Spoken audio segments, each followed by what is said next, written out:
The Illustrated London News was born 150 years ago when a Nottinghamshire newsagent realised that his customers were happier to buy journals when they had pictures in them. Herbert Strang was also well off thanks to a recipe he owned of a laxative called Old Par's Pills. So seeing a niche in the market and with a profit from the laxative, he started up the Illustrated London News, which has been running ever since. The ILN's archives are a pictorial history of the world over the last century and a half, but ironically there's virtually nothing original here. During the Blitz, the ILN building was totally destroyed and all the archival material was destroyed along with it.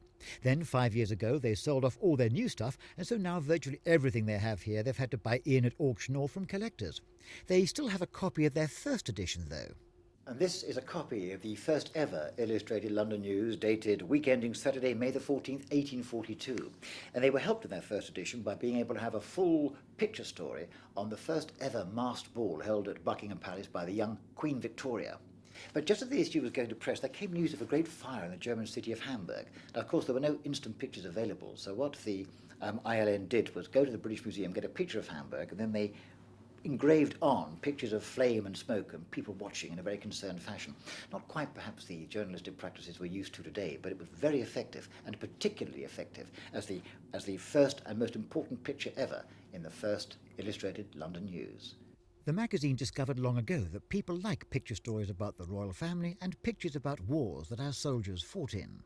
The magazine was always very keen on showing new inventions. Some, of course, would never see the light of day again, interesting though they were. Some were before their time. Robots, of course, are very common now. And the zip, of course, is absolutely standard wear.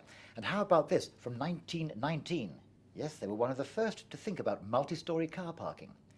But perhaps one of the loveliest stories in the magazine was in 1948, when they introduced a whole new concept of shopping. It was called a help-yourself grocery, and it came from America. It was called a supermarket. It'll never catch on. In its heyday in Victorian times, the ILN sold up to 300,000 copies a week. Now it's published every 2 months and its circulation is less than 50,000. And a few years ago it nearly died altogether when it tried to attract some new readers. Rather like Punch, we sort of haired off in search of a younger reader.